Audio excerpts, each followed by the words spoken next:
आज आपण अख्ख्या यूट्यूबवरती शोधूनही सापडणार नाही अशी पौष्टिक रेसिपी बनवतोय। त्यासाठी इथे मी 2 मध्यम आकाराचे बीट चिरून घेतले आहेत। एका भांड्यामध्ये काढायचे, स्टीमरमध्ये ते भांडं ठेवायचं आणि 20 ते 25 मिनिटं बीट स्टीम करून घ्यायचं।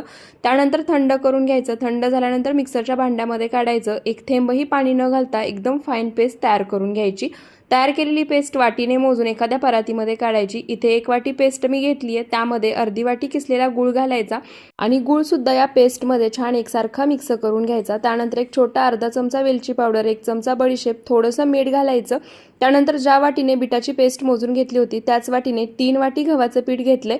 लागेल असं थोडं थोडं गव्हाचं पीठ घालायचं आणि छान अशी कणिक मळून घ्यायची। झाकण ठेवून 10 मिनिटं पीठ भिजवून घ्यायचं।